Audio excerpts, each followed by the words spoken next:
Luke chapter 8. It's good to see you this evening. I'll mention that several years ago, I'd gone through a couple of Bibles in the course of a couple of years. They were cheaper Bibles. I decided, well, I'd probably get a nice Bible. So I got this nice goatskin leather Bible here, and I figure it's going to last me a while. And so one of the things I've been doing in the back is keeping records of different things. And one of the things I do is the first time I preach at a church I've never preached at before, I write down the date and where it was and maybe a note or something. And I say that to say whenever I get home, I'm going to write Elm Street Church of Christ in El Reno. And I just want you to know, I'm going to look back very fondly on my time with you. It's been a great few days. I'm looking forward to tomorrow as well. Thank you for being here. Those of you visiting especially, thank you for coming. So let's start Luke 8. Let's just begin reading verses 40, 41, and 42, and that'll get us going. Luke chapter 8, beginning in verse 40. Now when Jesus returned, the crowd welcomed him, for they were all waiting for him. And there came a man named Jairus, who was a ruler of the synagogue. And falling at Jesus' feet, he implored him to come to his house, for he had an only daughter about 12 years of age, and she was dying. Would you believe me if I said there was a time not long ago when I read this story, the story that continues through most of the rest of the chapter, there was a time when I read this story literally dozens of times over the course of about a month. Dozens and dozens of times. So at my house, we have an illustrated children's Bible with selected stories in it, and this is one of the stories. And my custom is to read one of those stories each night with my daughters. And most of the other stories, it's predictable. We read a story and then that's it for that night. The next night we read the next story and so on. But this one we read dozens of times because my daughters for some reason were obsessed with this story, the raising of Jairus' daughter. And so a bunch of nights in a row I take out the Bible, I try to read the next story, and then I'm told, no Daddy, we want the one about the little girl. And I decided it's probably not a good policy to try to argue my children out of reading a part of the Bible they want to read. And so we just keep reading it over and over and over again. But actually that repetition turned out to be a very good teaching tool for me because, the first time I read through, I'm thinking, okay, I know this one. I remember I preached on this or something. I use it for an illustration for my sermons. Moving on, I kind of got this. Well, a few more times, I began to be struck by the strangeness of the story. We're about to unpack some of the strange parts of it. Here's the first thing that hit me. It's the only miracle story in the Gospels that has a giant paragraph-long interruption in the middle of it. And so in the halfway through verse 42, all the way through verse 48, we have a totally other story before we return to the story of Jairus and his daughter in verse 49. But it's really striking in the children's Bible we have because the first page is Jairus seeking out Jesus. The third page is Jesus going to raise Jairus' daughter, but there's a second page right in between about a whole other person that has absolutely nothing to do with Jairus, or so it seems. You almost forget about Jairus on page 2 of the story, and then you turn the page and you say, oh yeah, I remember that's where Jesus was going. And so we have this miracle story sandwiched in the middle of this other miracle story, which is why I've called this sermon a miracle sandwich. I have learned enough about the Gospels, I think, to know that everything contained in them is expertly crafted and intentional. We can be very confident this interruption in the story is not a result of Luke's ADD kicking in all of a sudden. He lost his train of thought. He said, I better put this in here. That's not what happened. When something strikes you as odd in the Gospels like this, there's usually insight to be gained if we'll linger over it. And that's what I want to do today. I want to linger over this miracle sandwich story. And as we've been doing, I want to spend our first half of the lesson just talking through the text, and our second half we'll nail down a few points for home. So let's begin by talking through the text. The story here in this chapter begins with the desperation of Jairus. Now, in the broader context of Luke, this is part of a long sequence of miracle stories that all take place around the Sea of Galilee. So in verse 22, Jesus had just calmed a storm. In verse 26, he just exorcised a demon. And his fame is growing, and practically everywhere he goes, he's met by expectant crowds. And that's what's happening here in verse 40. So again, let's look in the beginning of the story, Luke 8 and verse 40. Now, when Jesus returned, the crowd welcomed him, for they were all waiting for him. And there came a man named Jairus, who was a ruler of the synagogue. And falling at Jesus' feet, he implored him to come to his house, for he had an only daughter, about 12 years of age, and she was dying. First thing to know is the identity of this man, Jairus. He is a leader of the synagogue. And if you're a first-time reader of this story, and you sort of gotten the hang of things and how things usually unfold in the Gospels, you're probably thinking about now, well, Jesus doesn't have the best of relationships with people like synagogue leaders, people like Pharisees in the Gospels. Jesus' synagogue audiences often had Pharisees in them who would use the opportunity to try to trip him up with questions about the Sabbath or something like that. Many in the Jewish leadership saw Jesus as a threat to their position. They didn't care for his criticisms of their self-righteousness, or criticisms of their hypocrisy or their pride. So when we see here a ruler of the synagogue approach Jesus, a first-time reader is probably bracing themselves. We quickly find Jairus breaks the mold, because he seeks Jesus not to entrap him with some question, but rather to entreat him for help. His daughter is dying, and he's desperate for help. Adding to his desperation are the details that it is his only daughter and that she's only 12 years old. And so he falls at Jesus' feet, and he implores him to come to his house. And we just need to linger over that detail for a minute. Understand what an extraordinary scene this is. This man is a leader in the local synagogue, which really meant he was a leader for the entire community. Realize, religion here is not a private matter that's totally separate from public life. I think ancient people well understood religion is an entire worldview that sets the course for everything else. The elders of the local synagogue weren't just spiritual guys for when you had a spiritual question. They were there to arbitrate business disputes. They would do marriage counseling, all sorts of things. They were seen as sort of the sages that you would go to for all of life. And also understand the religious landscape was not totally fractured as ours is. That they were really leaders for the entire community. There's not a synagogue on every corner for whatever flavor of Judaism you want. This is a man of the highest social standing in his community. For him to fall on his knees before Jesus is an act of extreme deference and desperation. He literally humiliates himself before Jesus. And so whatever dignified and I've got it together image he had cultivated is being risked here, if not thrown away. And given the antagonism toward Jesus of most other Jewish leaders, he may even be risking his position and his influence as a synagogue leader. Right? If his fellow leaders are hostile to Jesus and here he is soliciting Jesus' help, he may even be jeopardizing his own position in all of this. You know, he's going to Jesus instead of going to the chief priest or something like that. I even wonder, I have no way of knowing this, but I wonder if previous to his daughter's illness, if Jairus might have even been one of those proud men who resisted Jesus out of self-preservation, but in his desperation over his daughter, it breaks through that and he humbles himself before Jesus.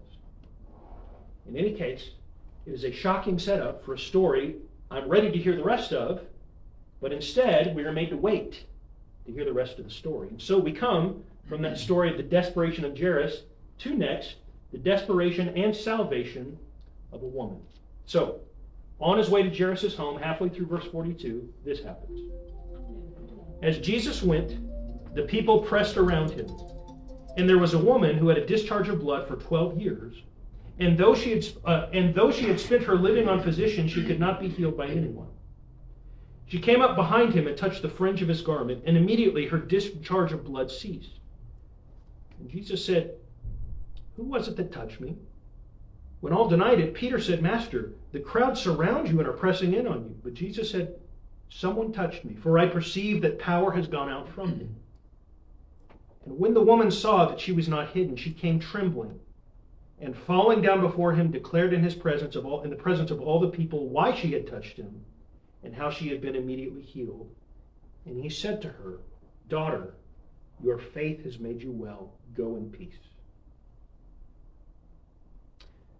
So, the word for what the crowds are doing in verse 42, my version says they pressed in on him, is a very lively word. It's the same word for what the thorns do to the seed in the parable of the sower. Do you remember what the thorns do to the seed that's trying to grow in the parable of the sower? They choke. They choke. It's the same word he uses here, press. It's also the same verb for what winemakers do to grapes. What do winemakers do to grapes? Crush. And so among this crushing crowd, choking Jesus, pressing in on him, among this mass of people is one woman who is singled out, who had some sort of uterine hemorrhage, something she had lived with for the last 12 years. And we can only imagine the hardships that pile up with this sort of illness. So to begin with, there's the outright physical suffering of a 12-year-long medical issue that never gets better. It's an illness that probably leads to a whole bunch of other related illnesses, which if I knew stuff about medicine, I could tell you more about. Just note, for the last 12 years, she probably hasn't felt well for a single day of it. But on top of that, as bad as that is, there was also social and spiritual exclusion for her. Her condition would have made her perpetually unclean, according to the law of Moses. She is unable to touch anyone else without making them unclean. She would not have been allowed to enter the temple or the synagogue. If her issue began prior to marriage, it's very likely it would have caused her to remain unmarried, and childbearing is probably out of the question too. For all intents and purposes, with her condition, she is a leper in the community. It is also, Luke reveals, it has also led to her financial ruin. And so he says she spent all her living on physicians, and the physicians didn't make her any better. And if you read Mark's account of this story, he paints an even darker picture than this. I wonder, by the way, Luke, the physician, might have a little more sympathy for the physicians. Mark doesn't have any. He says she suffered much under many physicians. She spent all she had and was no better, but rather grew worse. This is a desperate woman. She ventures out into public, which she probably didn't do much. She risks further ostracism, were she to make Jesus or anyone else in the crowd unclean by her touch.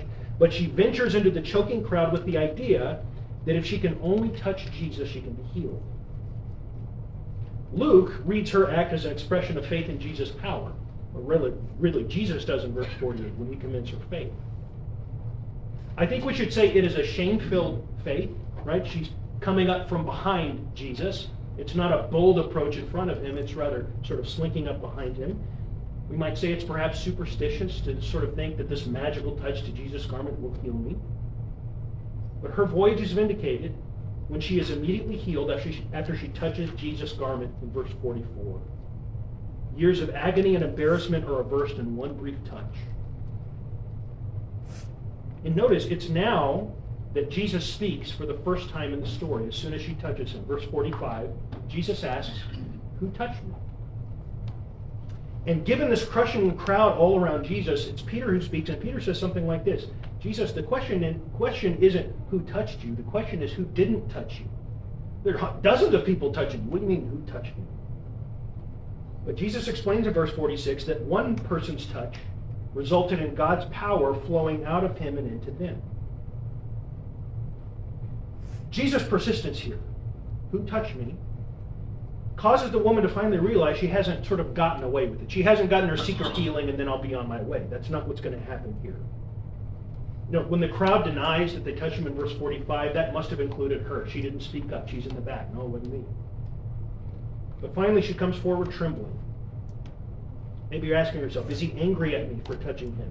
Angry at me for making him unclean? Am I about to be publicly ostracized by him? But in verse 47, she proceeds to declare in the presence of all the people why she had touched him and how she had been immediately healed. And then Jesus, who I suspect knew all along exactly what had happened, uses her, lets her be the testimony to what has happened here. And so whatever fear she had of Jesus' reaction, I think, are vanished in verse 48. Notice Jesus addresses her in an affectionate way. He calls her daughter. And the reason he says her touch was different from everyone else's was her faith. Your faith has made you well. She had fixated on Jesus as the one who could save her. And then she doggedly pursued him through the crowds at risk of further ostracism. God's power, her faith and trust in Jesus have made her whole. And all the curses associated with her illness, the pain, the unwellness, the uncleanness, the ostracism, all of these will be reversed for her. She has been given nothing short of a new life. Now, if we've gotten caught up in this woman's story, we suddenly get a reminder in verse 49, oh yeah, Jesus was on his way to a completely different setting. And so that brings us back to the first miracle story, which resolves itself in salvation. This is verse 49. While he was still speaking, someone from the ruler's house came and said, "Your daughter is dead. Do not trouble the teacher anymore." But Jesus, on hearing this, answered him, "Do not fear. Only believe, and she will be well." And when he came to the house, he allowed no one to enter with him except Peter and John and James and the father and mother of the child. And all were weeping and mourning for her, but he said, "Do not weep, for she is not dead, but sleeping." And they laughed at him, knowing that she was dead. And taking her by the hand, he called, "Child, arise." And her spirit returned, and she got up at once, and he directed that something should be given to her to eat. And her parents were amazed, but he charged them to tell no one what had happened. And so Jesus' delay here with this middle part of the sandwich has proved fatal for Jairus' daughter. There was great faith on the part of Jairus in Jesus' power to heal in the beginning of this story. But as Lazarus' family said to Jesus after his delay proved fatal for Lazarus, they all say, "Well, it's too late now." They say in verse 49, "With death all hope is past." You're a powerful healer. We believe you're a powerful healer. But they don't simply say, "Oh yeah, do the thing where you raise someone from the dead." No. They sort of say implicitly, "You're not God or anything." But Jesus begins to prepare Jairus to remove this implied limit to his power. So he says in verse 50, this is after his daughter has died, "Do not fear, only believe, and she'll be well." The woman was made well because her faith met up with God's power. Jesus calls Jairus to facilitate the same meaning. Do not fear, only believe, she'll be well. When they arrive at the house, Jesus addresses the mourners engaged in the sort of customary expressions of grief in verse 52, and he says something ridiculous to them. He says, "Stop crying, because she's not dead, she's asleep." And the crowd of mourners laughs. I think we should read this as sort of a derisive laugh. You know, this is ridiculous, maybe even an offensive thing to say. This is not how you enter a funeral. Sleep is a temporary and recoverable state, unlike death, which is neither temporary nor recoverable. Well, the following crowd and the derisive mourners, they're excluded from witnessing the miracle. The audience is limited in verse 51 to Peter, James, and John, and then the girl's parents. And then, in the room, notice, the first move Jesus makes is to grab the dead girl's hand, a touch that would have made him unclean under normal circumstances, the law of Moses. Much, by the way, like the touch of the woman to Jesus in verse 44, which customarily would have made him unclean. And yet, what Jesus is doing is he's treating her as if she is in fact asleep, and he's just waking her up. He calls her to get up, arise, and then he helps her get up. Three things happen next in verse 55. Number one, her spirit returns to her body. The material and immaterial parts of this person reunite. Number two, she rises in response to Jesus' command immediately.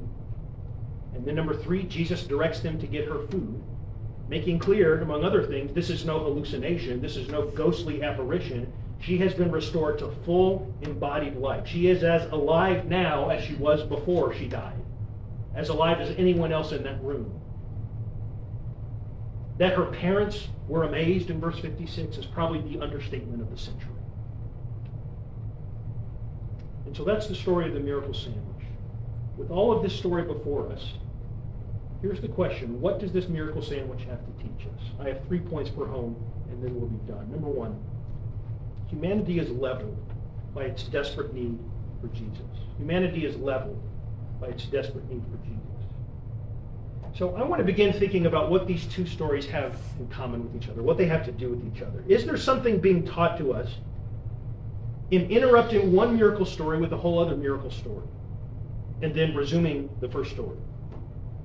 Why shouldn't we sort of help Luke out here? Why shouldn't we just kind of edit for him and say, okay, Luke, what we really should have done is we skip from verse 42 down to verse 49, we'll get the whole Jairus story, and then we'll come back after that and we'll get the story with the woman and the hemorrhage. Why shouldn't we do that? Well, read together, what you find is that you can't get two more different people on the face of the earth, at least in that community, than Jairus and this woman with the hemorrhage. So let's compare them. First of all, Jairus is a man. Jairus is a leader of the synagogue. Jairus is a man of standing and honor. He is a man of means. We see in verse 49 he has servants bringing messages to him. Because he is a synagogue leader, ritual purity is central to his life and vocation. Also notice Jairus, when he approached Jesus, he does so in a very direct way. He does right in front of him. He has Jesus' full attention when he seeks his healing. By contrast to Jairus, this woman does not even have a name. Her illness renders her ritually unclean perpetually. Every moment of the day, she's ritually unclean. Jairus is a leader of the community. This woman is separated from the community, unfit to even enter the synagogue Jairus led. She had no standing, no honor. She must slink up from behind Jesus, thinking she must secretly get her healing. Jairus has means. This woman is destitute because of her medical bills. Her condition would have made childbearing hopeless, marriage next to impossible. What in the world could these two people have in common? Answer: only a desperate need for Jesus.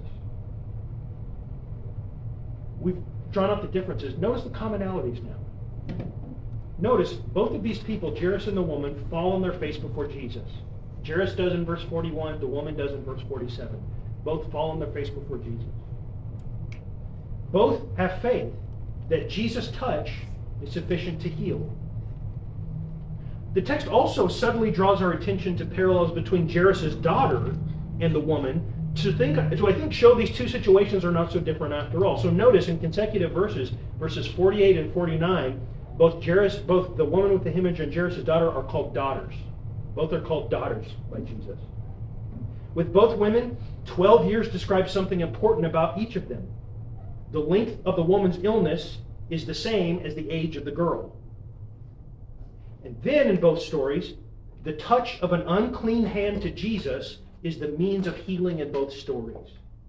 Her unclean hand reaches out and grabs Jesus' tunic, and Jesus grabs the unclean hand of this dead girl. Do you see what we get when we sandwich one story inside of the other? On his way to heal the daughter of a desperate man of the highest standing in the community, Jesus stops to address a woman who is the most opposite of him possible in that community. Both are desperate.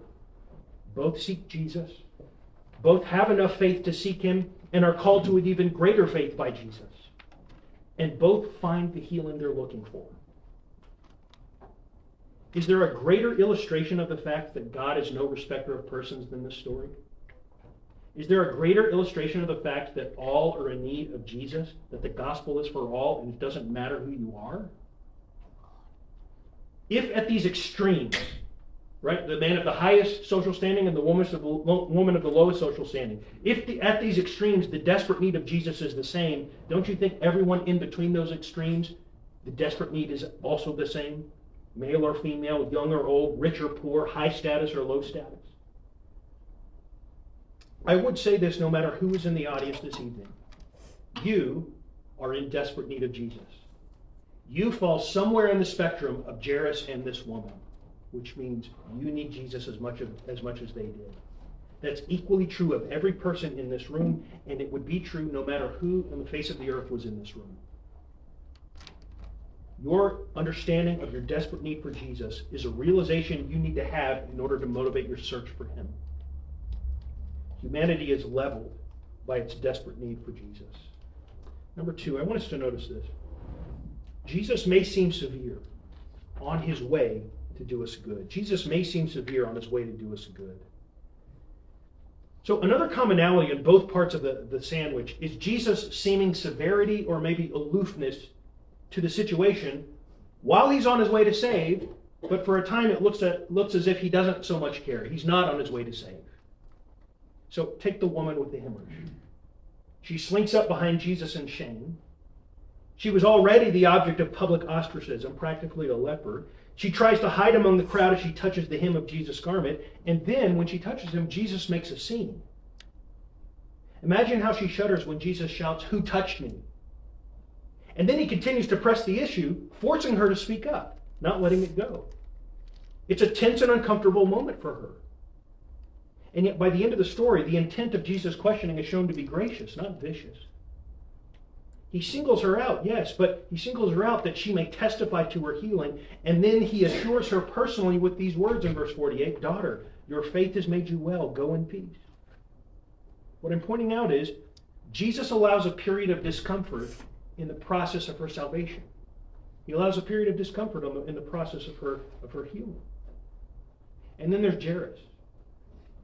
Imagine what went through his mind when the messengers report to him the death of his daughter during this delay while he's busy with this woman. Imagine what Jairus must have been thinking. Did he not know this might happen? Did he not grasp the urgency of the situation with my daughter? This woman lived with her condition for 12 years. Could she not have waited another hour or two? Jesus is willing to let there be a delay between promise, yes, I'll come to your house, and between fulfillment. He's willing to let there be a delay. And in the meantime, he's willing to let Jairus wait and wonder, is Jesus coming or not? Why is he waiting so long? Does he even care? And then, when he showed up at the house, Jesus is perfectly comfortable saying something that make people laugh at him. And he just absorbs it for a time. He says, she's not dead, she's sleeping. They all laugh at him derisively. And then he just goes about his business. What do these stories teach us? That what may appear to us to be severity, inaction, aloofness, delay, laughable promises, what may appear to us to be all these things, may in fact be Jesus' prelude to a glorious deliverance. Jesus is perfectly willing to be doubted, to be laughed at, to be misunderstood. He doesn't need our approval to get his work done. He's perfectly willing to make us squirm or wait while he does God's work, and he's not checking his approval rating every week. All Jairus has to go on in this horrible interval between the report of his daughter's death and her resurrection, the only thing he has to go on are the words of verse 50, when Jesus tells him, do not fear, only believe, and she'll be well. That's the only thing he has to go on. Jesus wants him to learn to trust those words, and he wants us to learn to trust them too. Jesus may seem severe on his way to do us good. Third and finally, I think we see in this story, God's power is not limited by our expectations. God's power is not limited by our expectations. Both Jairus and the woman are to be commended for their initial faith. They both come to Jesus desperate, believing Jesus has the power to heal. But especially in the case of Jairus after his daughter dies, Jesus is clearly pressing him to an even deeper faith than that. Everyone in this story is on the same page in the beginning. Everyone believes Jesus can heal the sick. That's why they come to him. But no one thinks he can do anything with death. Everyone knows death is a one-way door. The messengers say, your daughter is dead. Do not trouble the teacher anymore in verse 49. The mourners laugh when Jesus says, she's not dead, but sleeping. Resurrections were just as unbelievable to them as they are to us. Ancient people weren't dumb. They knew dead people don't come back. In the face of all those limited expectations, Jesus turns to Jairus and says, do not fear, only believe and she'll be well. It's as if he's saying to Jairus, Jairus, you trusted me in what was urgent, but now trust me in what seems hopeless. You trusted me in this alarming sickness, now trust me in what seems irreversible, death. You thought I was adequate for that original situation when your daughter was sick, but what about this one? Can you still trust me now? Whether for Jairus or for us, Jesus is always more than we can imagine. Paul put it this way, Ephesians 3:20. He is able to do far more abundantly than all that we ask or think, according to the power at work within us. That still includes raising the dead. Jesus characterized her state as sleep, not death. Sleep is a temporary state, a recoverable state. He does the same thing with Lazarus. He says, our friend Lazarus has fallen asleep, but I go to awaken him, John 11:11. And you realize, throughout the rest of the New Testament, the dead are still characterized as asleep. In 1 Thessalonians, the dead in Christ are said to be asleep. And then at the arrival of Jesus, at the second coming, it will involve their waking when they hear his voice. And so we need to say when we read this story, he is still the God for whom death is no obstacle. He is the God who makes death a two-way door. You know, I think sometimes we don't speak precisely enough when we say something like this, the age of miracles has ceased. I want to say the age of miracles has paused. Because in the final day, the greatest worldwide miracle ever will occur. To use Paul's words, Romans 8:11. He who raised Christ Jesus from the dead will also give life to your mortal bodies through his Spirit who dwells in you. So I hope you'll see that to pause over something in the Bible that seems peculiar, like this miracle sandwich, is always worthwhile. In reading this miracle story with a giant interruption in the middle of it, I think you'll learn more about Jesus than you ever imagined. The two most different people on planet Earth both desperately need what only Jesus can give. Both experience discomfort and grief on their way to their healing, and both are ultimately blown away by just how great and glorious the power of Jesus is. I think we need to see ourselves in this. We, like them, are in desperate need of Jesus. We, like them, must stick with him in this interval between promise and fulfillment. And we, like Jairus, need to be told, do not fear, only believe, and we need to learn to trust those words. And so as we wrap up, we never like to leave without an invitation. The question is, do you believe? Do you believe that you need Jesus? Do you think you need to stick with him when it gets hard? Do you believe that his power is far beyond what we imagine? Do you believe there still lies in the future an even greater resurrection than Jairus' daughter? And if you do believe, it's time to act like you do. Come seek his salvation. We're not seeking these literal healings like this tonight. What we are seeking is a resurrection which will be made good on the final day. But for now, we're going to be baptized into Christ for the forgiveness of our sins. We'll confess him as the Lord when we repent of our sins, and we're going to follow him, anxiously awaiting until the day when every single promise Jesus ever made will be fulfilled. If you need to respond to that invitation to become a child of God, to follow Jesus, we offer the invitation now as we stand.